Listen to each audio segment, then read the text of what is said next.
Bom dia, bem-vindos a mais uma aula da classe Visão Bíblica. Vamos começar com uma oração e pedir que Deus nos ilumine o entendimento nessa hora. Obrigado a Deus por nos reunir aqui diante da Tua Palavra, diante das Escrituras, em que temos toda a nossa confiança. Que o Senhor fale aos nossos corações através do Teu Santo Espírito, fazendo nascer, crescer e frutificar toda a Sua boa mensagem, Deus. Em nome de Jesus que nós Te clamamos. Amém. Bem, hoje nós vamos aprender um pouco de João Batista, com foco nas parábolas que João Batista proferiu.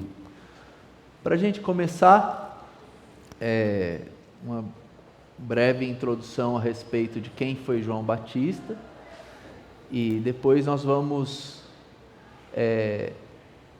falar alguma coisa sobre como a vida de João Batista foi uma parábola viva da vida de Jesus, como a mensagem de João era cristocêntrica, e o compromisso nosso de falar de algumas dessas figuras que João utilizou em suas pregações e suas abordagens, tá? E a história de João Batista começa antes mesmo do seu nascimento. João Batista é apresentado a nós, não com o nome João Batista conforme nós vemos nos Evangelhos, mas na última página do Antigo Testamento. E nós podemos ver lá em Malaquias 4:5 que havia desde aquela época uma ansiedade, um clamor pelo Messias e consequentemente um clamor por alguém que fosse capaz de preparar uma geração incrédula e perversa a receber a mensagem do Evangelho. Mas Malaquias escreve, nas suas últimas palavras do Antigo Testamento: eis que vos enviarei o profeta Elias, antes que venha o grande e terrível dia do Senhor. Ele converterá o coração dos pais aos filhos e o coração dos filhos a seus pais, para que eu não venha e fira a terra com maldição. O próprio Malaquias havia escrito no capítulo anterior, no capítulo 3, no verso 1 e 2, já havia profetizado a respeito daquele que haveria de nascer, dizendo: eis que envio o meu mensageiro, que preparará o caminho diante de mim. De repente virá ao seu templo o Senhor, a quem vós buscais, o anjo da aliança, a quem vós desejais. Eis que ele vem, diz o Senhor dos exércitos. Mas quem poderá suportar o dia da sua vinda? Então, aqueles 400 anos que se seguiriam, haveriam de ser anos de intensa expectativa, anos de silêncio profético, em que de repente João nasceria, aparecendo no espírito, no poder de Elias. O que significa isso? A gente tem que entender que a própria comparação com Elias se torna em si uma parábola. Por quê? Porque a mensagem de João, como nós vamos ver, era radical e autêntica, conforme a mensagem dos típicos profetas levantados por Deus no Antigo Testamento.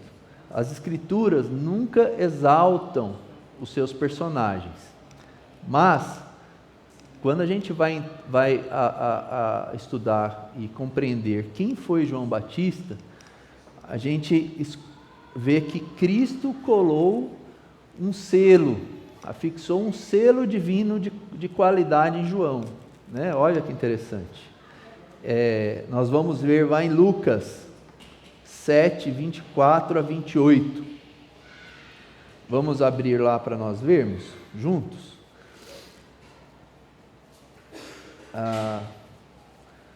Lucas 7, 24 a 28.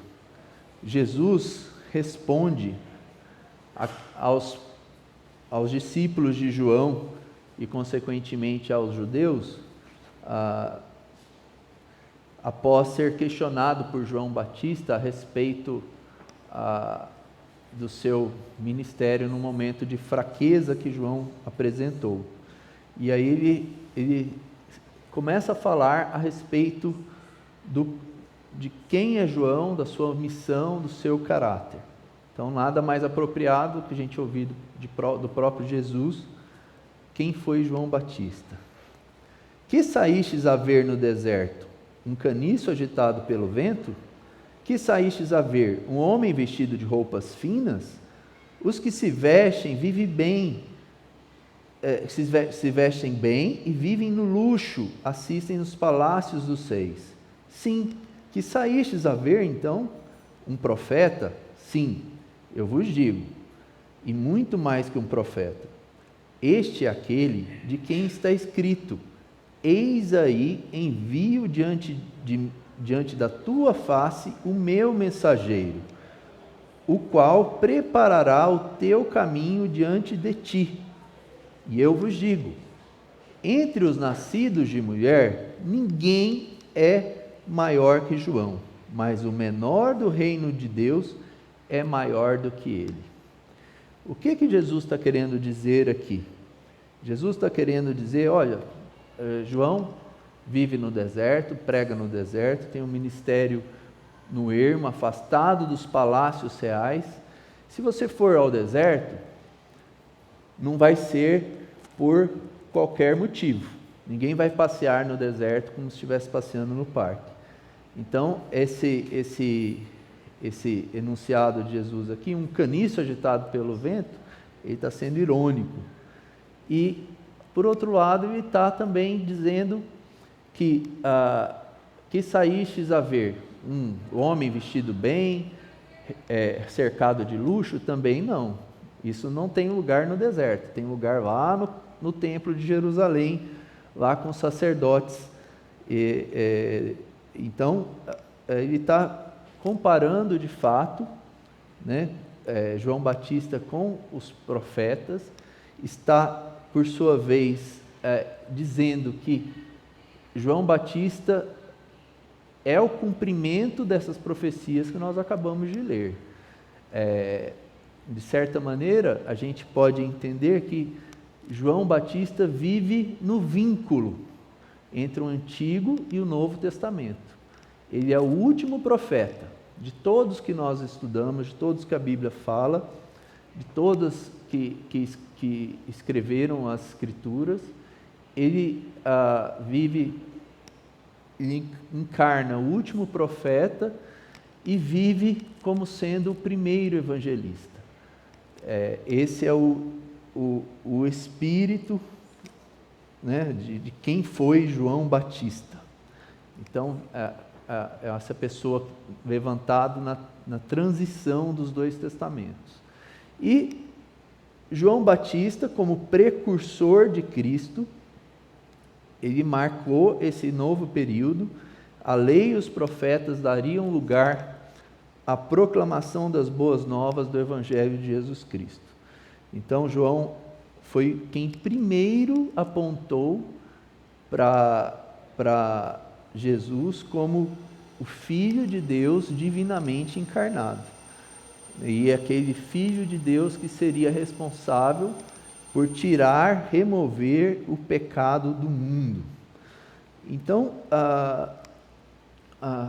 João Batista, dá para a gente dizer que ele, antes mesmo que os apóstolos, os discípulos de Jesus se tornassem autorizados, enviados como apóstolos, como autoridade e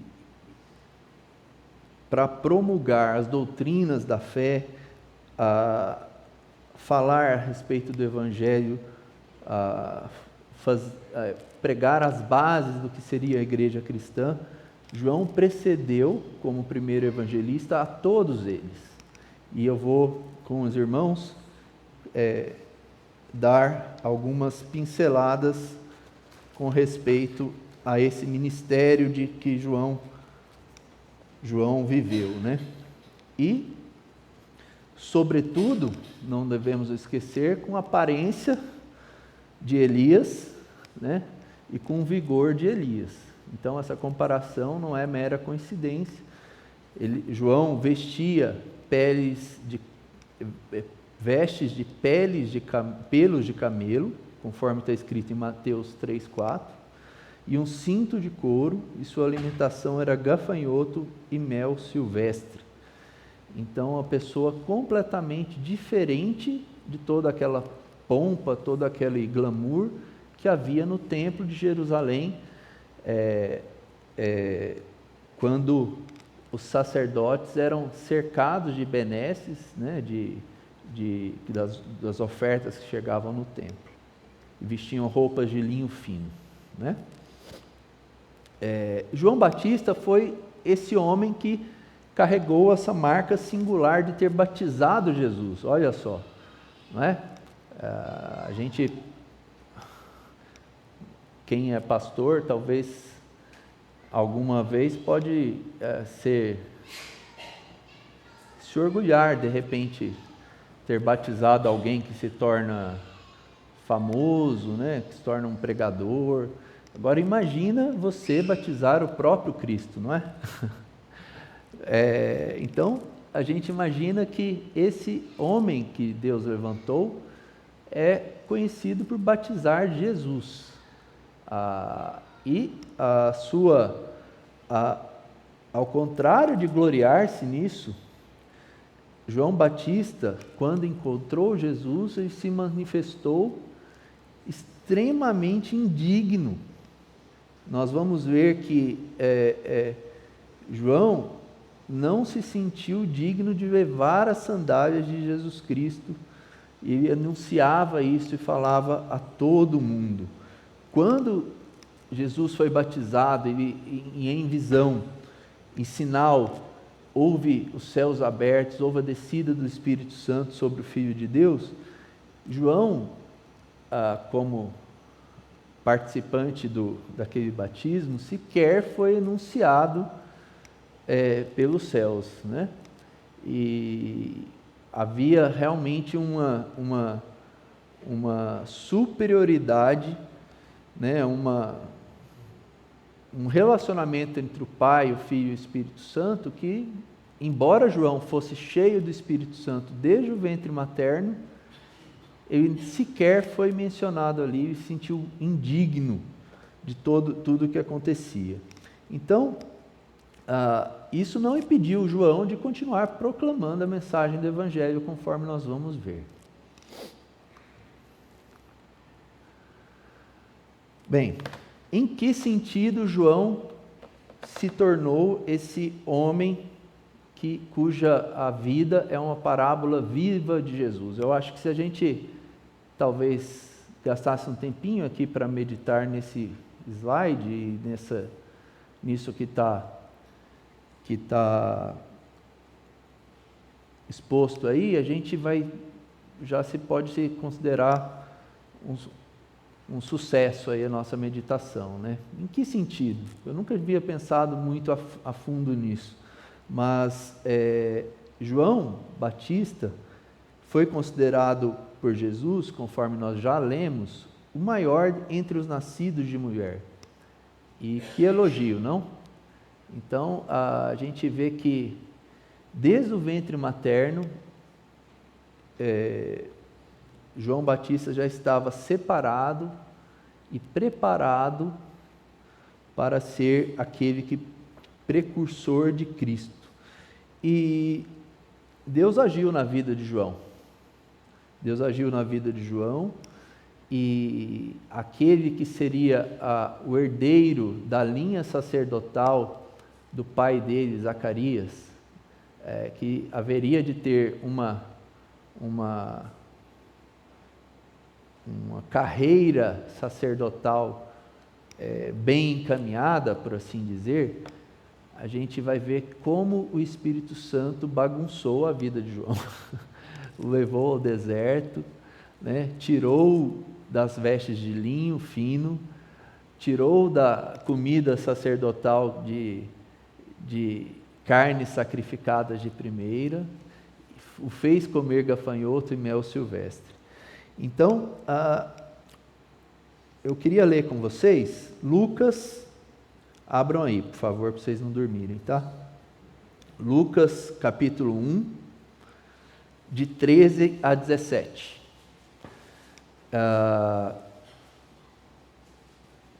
A passagem aqui é o encontro do anjo Gabriel com o pai de João, o profeta Zacarias, e que a gente vai ter muita informação a respeito de quem seria e quem foi esse João Batista.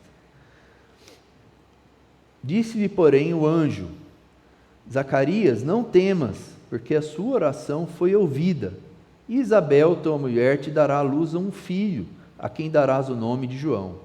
Em ti haverá prazer e alegria, e muitos se regozijarão com seu nascimento, pois ele será grande diante do Senhor. Não beberá vinho nem bebida forte, e será cheio do Espírito Santo já desde o ventre materno. E converterá muitos dos filhos de Israel ao Senhor seu Deus. Irá adiante do Senhor no espírito e no poder de Elias, para converter o coração dos pais aos filhos, converter os desobedientes à prudência dos justos e habilitar para o Senhor um povo preparado. A gente vê que desde o nascimento, desde antes da sua concepção, conforme nós vimos nas Escrituras, assim como Jesus teve o nascimento profetizado por todo o Antigo Testamento, João também teve. A sua concepção de João Batista foi sobrenatural, assim como Jesus também teve uma concepção sobrenatural. Por quê? Porque Zacarias e Isabel eram avançados em dias, não podiam ter filhos, assim como Abraão e Sara, num flashback aí do Antigo Testamento, né? Então, outra coisa em comum, ambos tiveram o nascimento enunciado, antes que eles nascessem, pelo anjo Gabriel. A Virgem Maria, no caso, recebeu a visita do anjo Gabriel, e nós vemos aqui o pai Zacarias recebendo a visita desse anjo. O nome deles, de ambos, não foi escolhido pelos seus pais, foi escolhido por Deus. Eles eram primos, uma coisa em comum, com 6 meses de diferença, João era mais velho que Jesus. Ambos sofreram tentação. A gente tem o relato da tentação de Cristo, mas e a tentação de João Batista? Qual foi? Vocês lembram que eu mencionei aqui sobre o privilégio de poder batizar o Messias, né? E vocês precisam trazer um pouco à mente, antes que isso acontecesse, como João era famoso naqueles dias.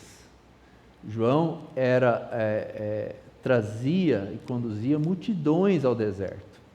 Ele era uma pessoa diferente de qualquer um, mas ao mesmo tempo havia pecado em João.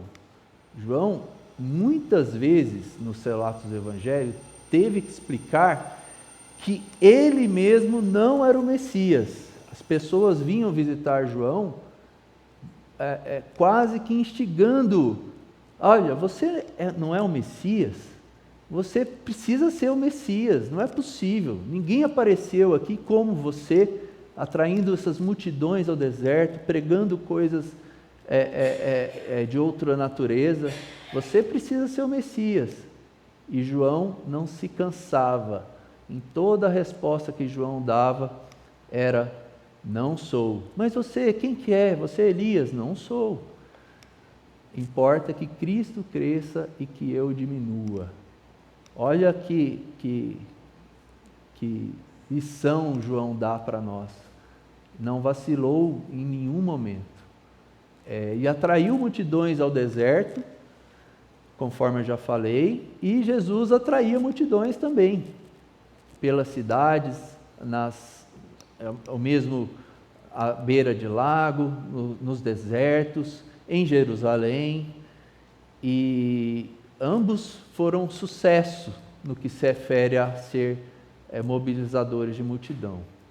Mas, apesar disso, ambos enfrentaram pesada rejeição dos seus próprios conterrâneos, que não entendiam a mensagem. Ambos tinham uma vida, por assim dizer, já encaminhada. Jesus, como Filho de Deus, a gente talvez não possa dizer dessa maneira, mas conforme a gente vê lá em Filipenses, que ele se esvaziou das prerrogativas dele de Filho de Deus para se encarnar, e vivendo em pobreza, onde não tinha um lugar para reclinar a cabeça. E João Batista viveu no deserto, pobre, renegando toda a sua estabilidade de carreira que havia em Jerusalém. Não transigiu com a palavra. Então, ao mesmo tempo que a gente vê que João pregou a qualquer um, seja rei, seja pobre, seja nobre, seja trabalhador braçal, pregou o evangelho de arrependimento. Ele não transigiu em nenhum momento com a mensagem do evangelho. E Cristo da mesma maneira. Quantas vezes Cristo não negociava a palavra e justamente morreu, assim como João morreu, por dizer a verdade. João morreu por confrontar Herodes, e Jesus foi morto por sustentar a verdade que ele era Filho de Deus. E uma consequência de toda a mensagem que ele pregava. Jesus teve muitos discípulos. Jesus teve discípulos também, assim como João Batista. João Batista, por sua vez, teve muitos discípulos, alguns dos quais foram localizados, inclusive na Ásia, em Éfeso, 20, 30 anos depois dos dias de João. Vocês lembram que Paulo, quando pregou em Éfeso, teve que ensinar, pregar o Evangelho de Jesus Cristo a alguns discípulos de João que desconheciam, não é? Então a gente vê que o ministério de João foi além dos seus dias, e sem falar de Cristo, não? Nós estamos aqui hoje com o rótulo de cristãos. Alguma dúvida, alguma coisa para perguntar? Não? Bem,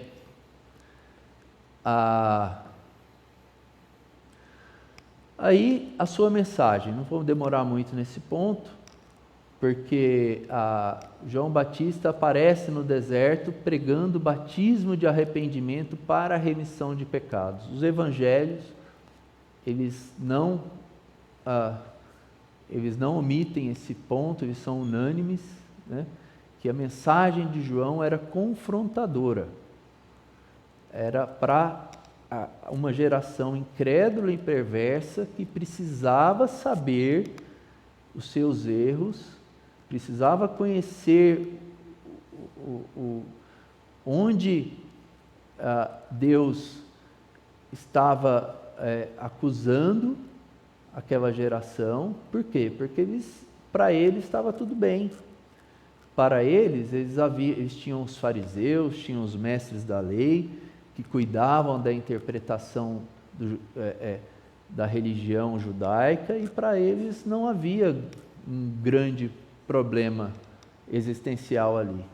Então Jesus, da mesma maneira que João, enfrentou essa geração, entregando a eles um evangelho original. Nesse sentido, João foi pioneiro. Por isso que João foi o precursor de Cristo, por isso que foi aquele que prepararia o caminho do Messias. E se a gente pensar o tanto de contaminação que o evangelho tem hoje em dia, por conta de coisas que o homem entulha na frente, a gente tem que aprender muito com João sobre o que é ser autêntico nessa mensagem, né? Como João anunciava a centralidade de Cristo como aquele que remove o pecado do mundo. Como ele destacava, isso é muito importante, essa dupla natureza do Evangelho no reino de Deus. O que é isso? Deixa eu me explicar. A dupla natureza do Evangelho, você tem que falar ao mesmo tempo que Jesus salva, mas Jesus salva você de quê? Você está condenado por quê? Então, João e as suas parábolas que nós vamos ver, elas eram de comparações que ilustravam essa realidade. João nunca falava da promessa de salvação sem antes falar do que é a vida sem essa promessa de salvação. É aquilo que Paulo falou quando se referiu a cheiro de morte para a morte, quando comparou o evangelho que tinha essas características e aroma de vida para a vida. Ao mesmo tempo que o evangelho é uma mensagem de boas novas para aquele que crê, é uma mensagem de condenação, de sem esperança alguma para o que não crê, tá? Então isso nos enche de temor, ao mesmo tempo que nos enche de gratidão a esse maravilhoso Deus. Assim, pois, com muitas outras exortações, João anunciava o evangelho ao povo. Assim, narra Lucas, após João ter referido muitas dessas mensagens, né? E vamos meditar agora, no tempo que nos resta, em algumas dessas parábolas que João referiu, porque a gente tem que falar de parábola aqui, né? Já falamos como João foi essa parábola viva de Jesus, mas como que João preparou o caminho de Cristo diante daquela geração que era tão difícil, que era tão orgulhosa da sua própria religiosidade, ao mesmo tempo que era tão carente do Evangelho. Então, a parábola dos vales e dos montes, nós vamos ler lá em Lucas 4 a 6. Lucas 3, de 4 a 6, perdão.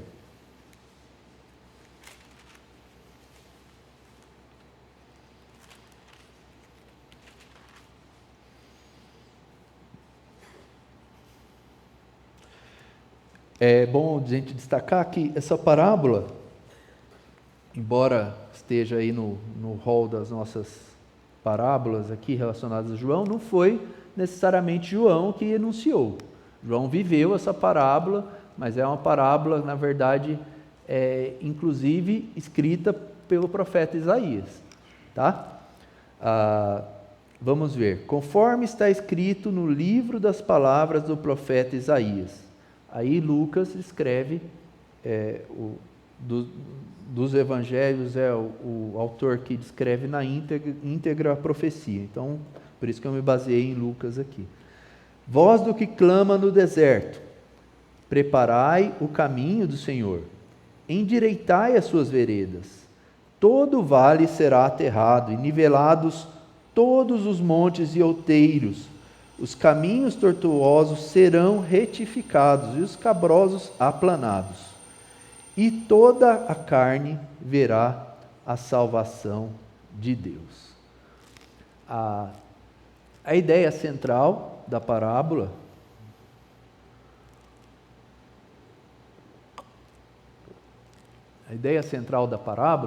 é que nada deveria ficar no caminho da jornada do rei. Por quê? Quando o rei ia visitar um determinado reino, algum lugar que ele não havia conquistado ainda, passado por algum caminho desconhecido, ele deveria, se fosse de fato um bom rei, um rei nobre, um rei poderoso, mandar à sua frente um batedor, mandar alguém que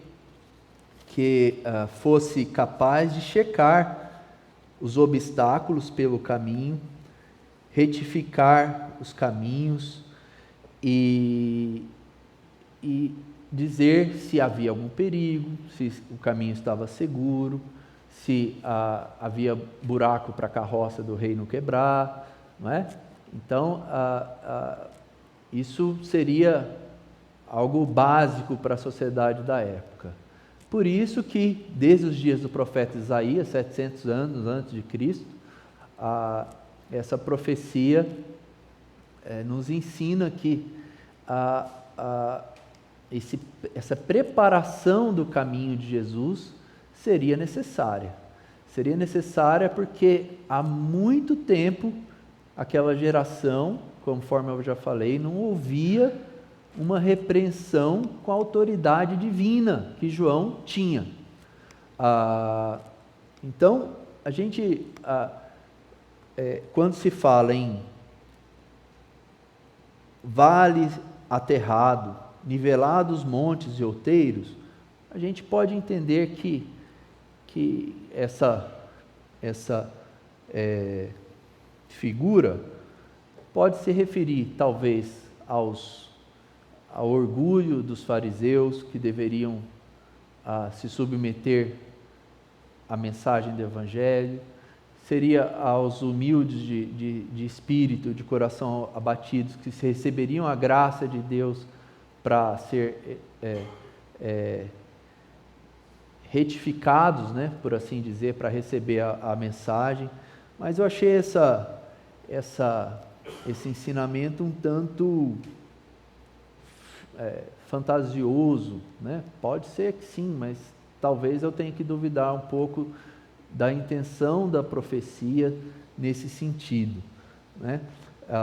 Mas a ideia central, e isso a gente não pode perder, tá? É que João seria esse meio pelo qual Deus usaria para nivelar os montes, terraplanar esses vales, né? Para que a humanidade, e aí que vem o resultado, o propósito de todo esse serviço de terraplanagem, né?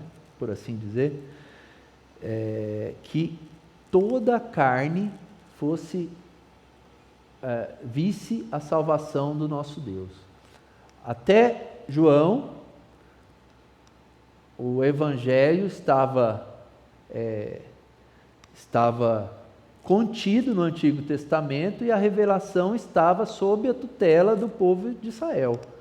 Haviam brilhos, glimpses, por assim dizer, da própria palavra de Deus alcançando outros povos, sim. Evangelho para todo mundo, sim, mas agora era a hora de João escancarar a boca e pregar a todos. E aí João foi essa pessoa que incorporou essa missão que Deus havia dado a ele. toda a carne verá, ou seja, todas as pessoas, o Evangelho para todo aquele que crê, o Evangelho universal, foi o primeiro evangelista universal, se a gente for parar para pensar, contra uma visão que antigamente imperava, inclusive nos dias de João, de um exclusivismo judaico, né? Senão nós não estaríamos aqui. Já falei aqui que eu acho que não tem nenhum judeu por aqui, né? Nós não estaríamos aqui hoje se toda a carne não tivesse a oportunidade de ver a salvação de Deus. Outra parábola que João referiu. Vamos abrir lá em Lucas, já está aberto aí, né? Só ler um pouquinho mais à frente.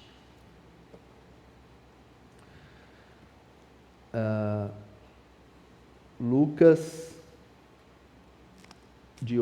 3, de 8 a 9.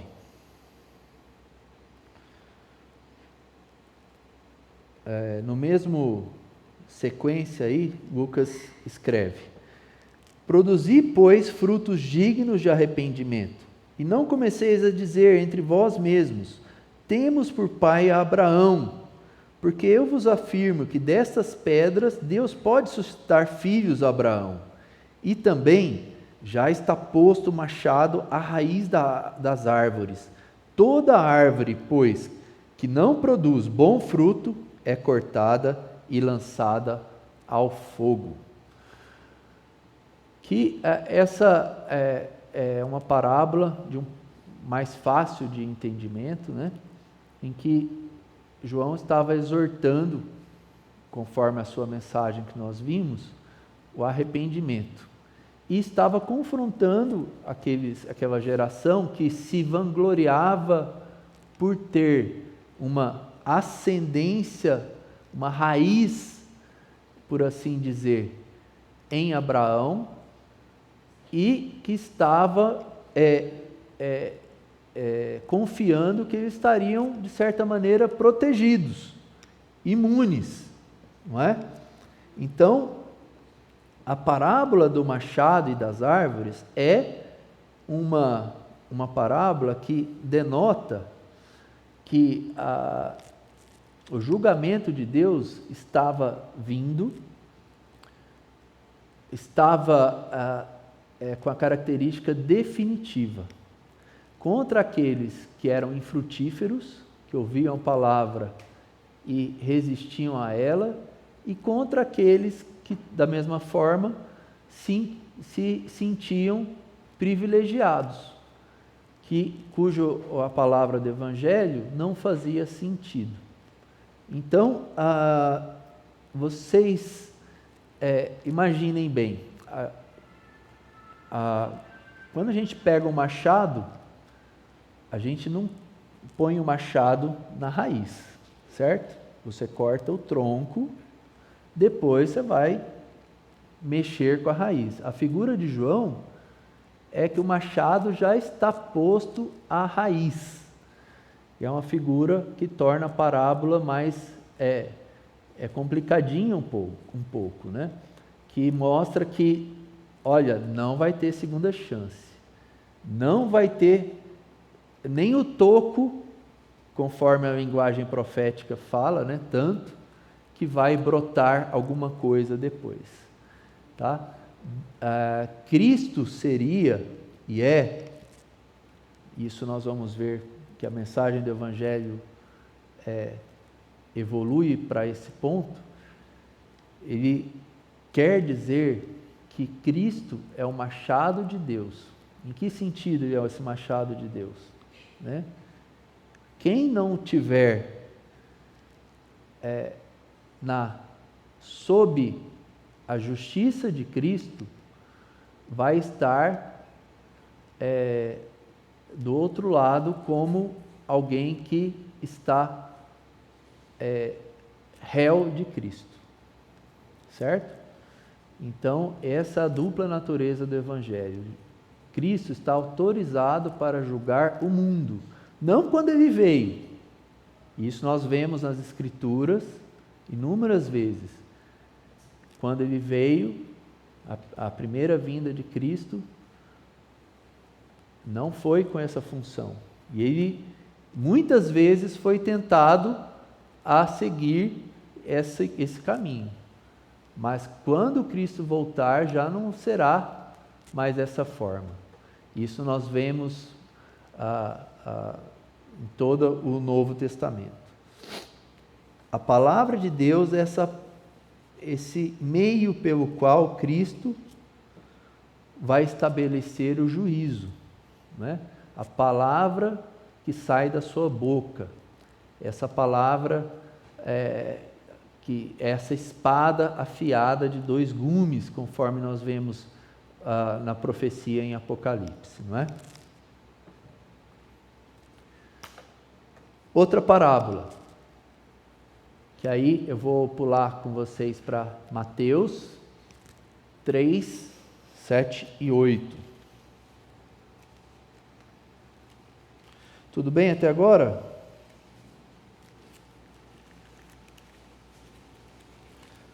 Vamos lá.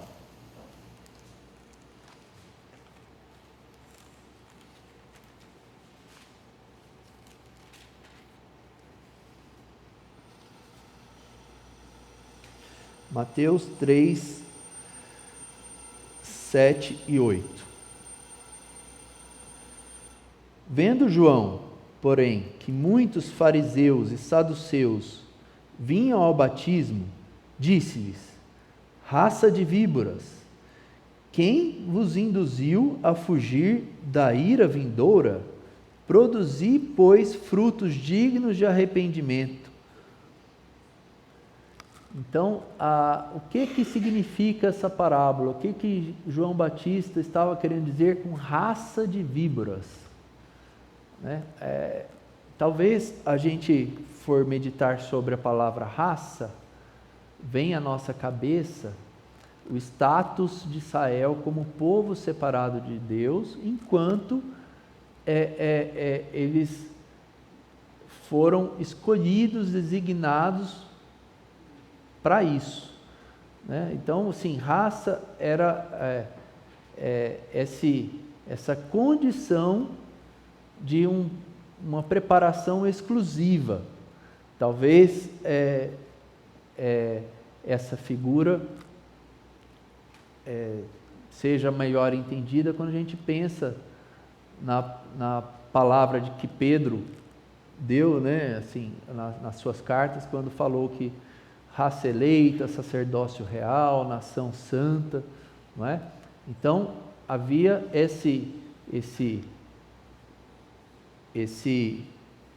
essa vocação de Israel como esse povo, tá?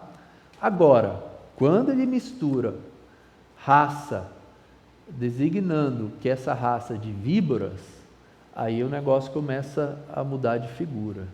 Aí já é essa palavra em que João Batista quer mostrar o caráter hipócrita, enganador daqueles fariseus e mestres da lei.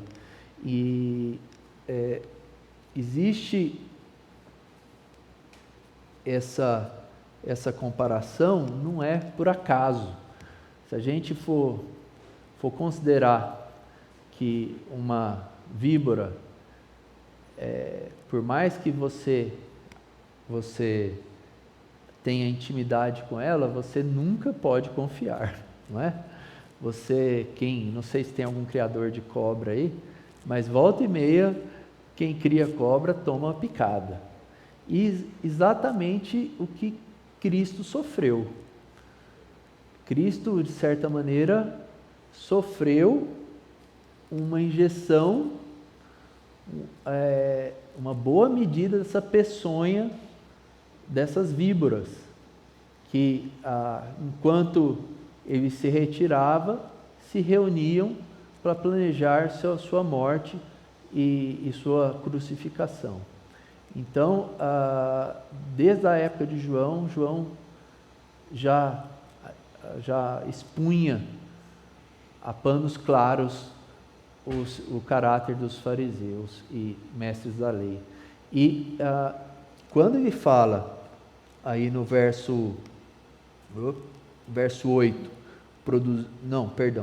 no final do verso 7, quem vos induziu a fugir da ira vindoura, ele está destacando o outro lado do evangelho que eu comentei com vocês, que é esse lado de que não existe saída para a ira vindoura de Jesus Cristo.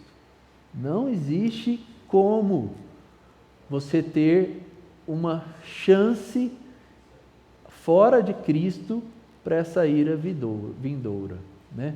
Então, exceto que você faça exatamente o que está escrito no verso 8: produzir, pois, frutos dignos de arrependimento em Cristo Jesus. Simples, não? É dicotômico, é abrangente, é poderoso. Então, isso que se trata, essa parábola designada como raça de víboras.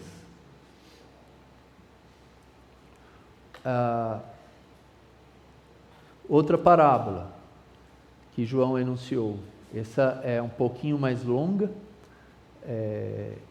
e mais complexa de entendimento, mas eu acho que dá também. Uma parábola da pá e da joeira, que está escrito em Mateus 3, de 11 e 12.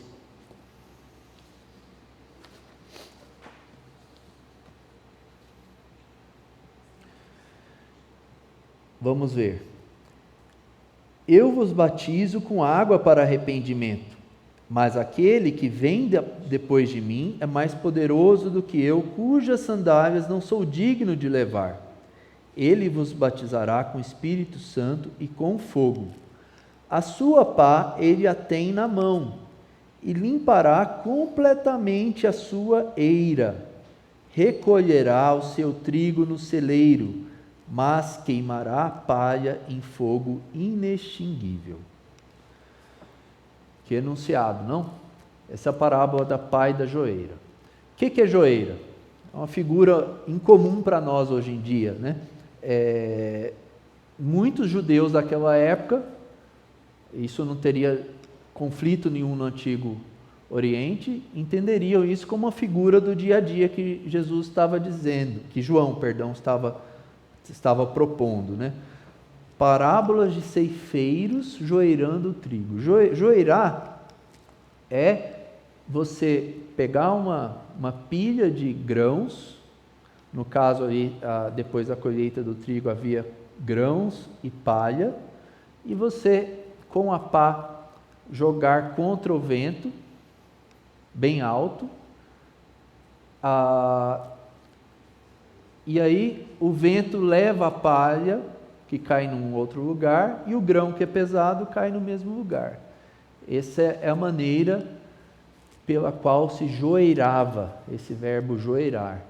E João pega essa figura e evolui o entendimento nela, afirmando que a mesma mão divina que já empunhou o machado, certo? Cristo estava segurando o machado junto à raiz da árvore. E agora é a mão divina que carrega a pá. A pá que Cristo carrega, a pá que Cristo tem, é a sua palavra de separação no poder do Espírito Santo. Por quê? Por que a gente tem esse entendimento? Pelo que nós vemos no verso 11. Batismo com o Espírito Santo.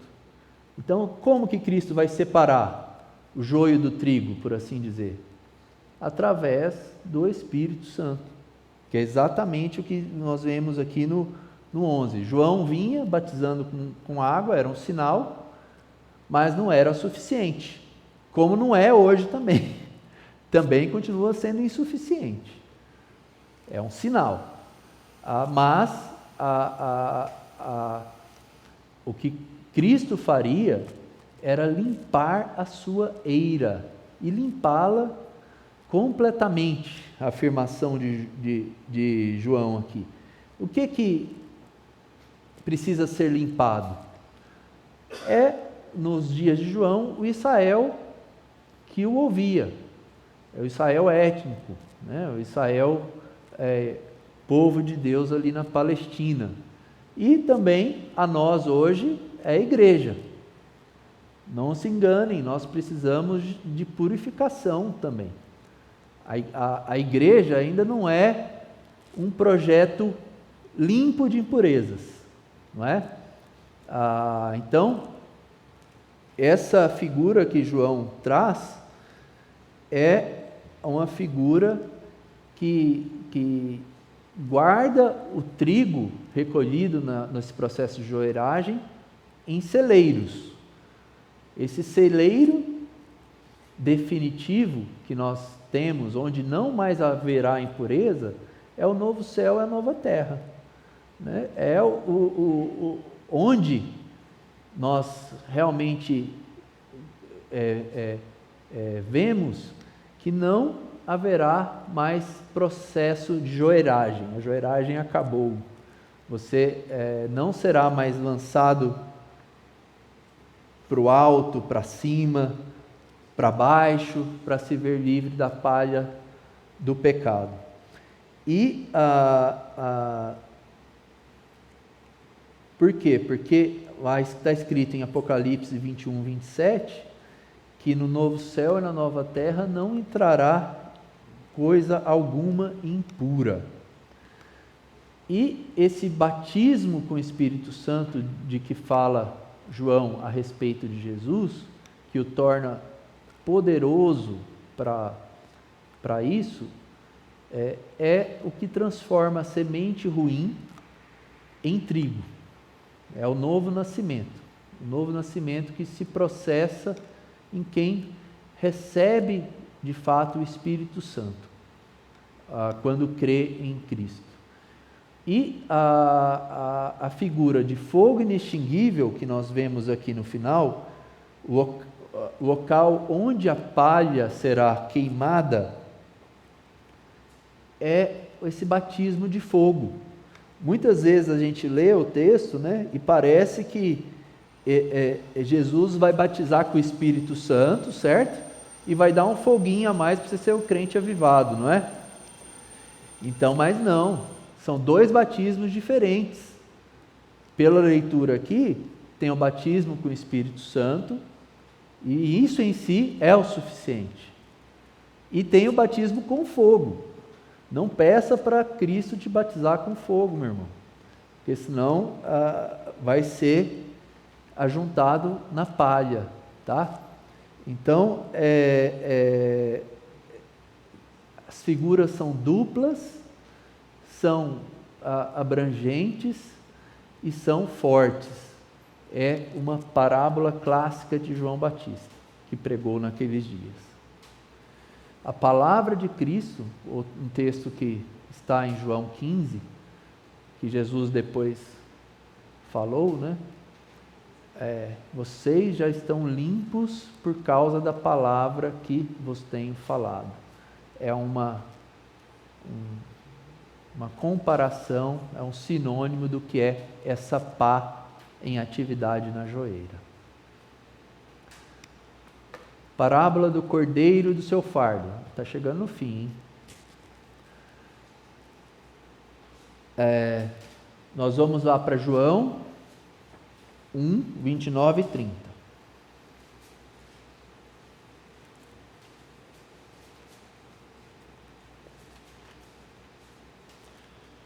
João 1,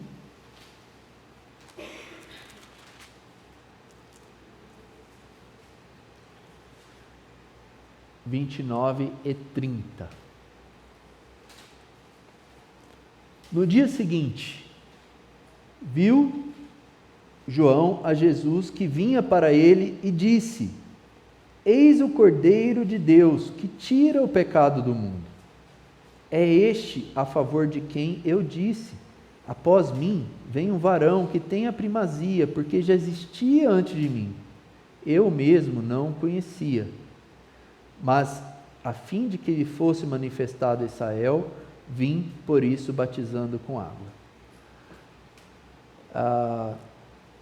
A figura do cordeiro aparece a primeira vez nas Escrituras quando Isaque caminhava junto com Abraão sob o Monte Moriá, com fogo, lenha, e Isaque pergunta ao seu pai: eis o fogo e a lenha, mas onde está o cordeiro para o holocausto? Abraão respondeu: Deus proverá para si, meu filho, o cordeiro para o holocausto. E seguiam ambos juntos. Aí, o Novo Testamento, por sua vez, responde. João fala 2 vezes e responde a essa pergunta. No dia seguinte, João respondeu: eis o Cordeiro de Deus que tira o pecado do mundo. E a gente vê que a providência de Deus é super precisa, né? É muito tocante no sentido de que ele depois comenta em Mateus 11, 28, vinde a mim, todos os que estáis cansados e sobrecarregados, e eu vos aliviarei. Por que João cita essa figura do cordeiro e do seu fardo? A palavra tira, que ele usa, não é simplesmente apaga ou remove, é uma figura é um verbo no original que ele põe sobre si, ele transfere o peso. Tira é justamente essa conotação. Então, é exatamente o que Cristo fez.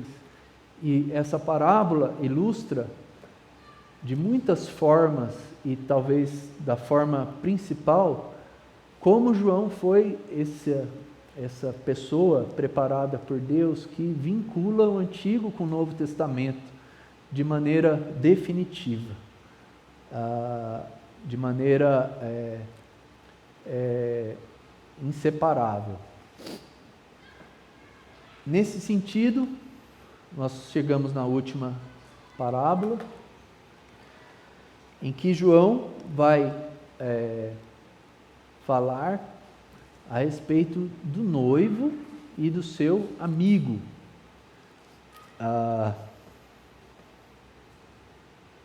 João 3, 29 e 30.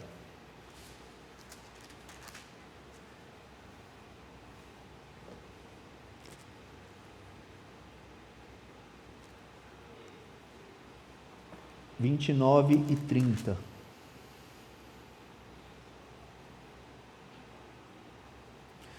Qual que era o contexto aqui? João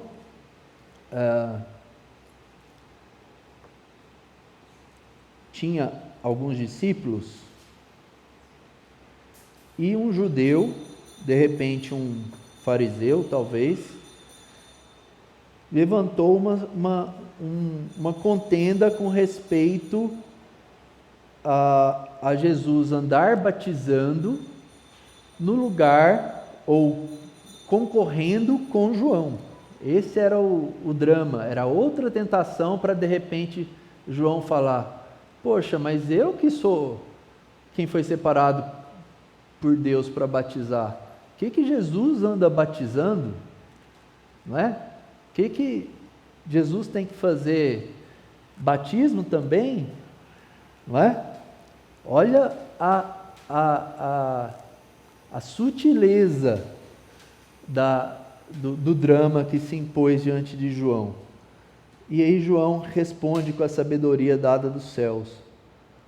Vou ler a passagem inteira. O homem não pode receber coisa alguma se do céu não lhe foi dada. Vós mesmos sois testemunhas do que vos disse. Eu não sou o Cristo, mas fui enviado como seu precursor. E aí ele propõe a parábola. O que tem a noiva é o noivo. O amigo do noivo que está presente e o ouve, muito se alegra por causa da voz do noivo, porque essa alegria já se cumpriu em mim. Convém que ele cresça e eu diminua. Então, João Batista, com muita sensibilidade, antes mesmo que a figura do noivo e da noiva fosse utilizada pelo evangelista João, futuramente em Apocalipse, João vê Cristo como noivo da igreja.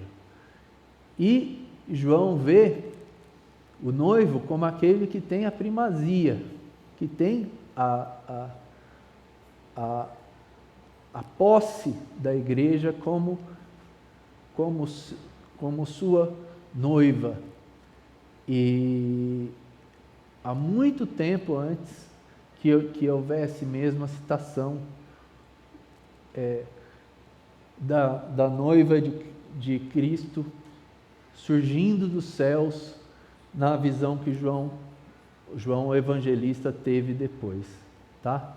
Então, em Apocalipse 21, 9, nós vamos ver que ao finalzinho das Escrituras, vem João escutou do anjo em visão: vem, mostrar-te-ei a noiva, a esposa do Cordeiro. Então, com essa palavra, a gente junta as figuras, as parábolas, não é? Do Cordeiro de Deus e da noiva.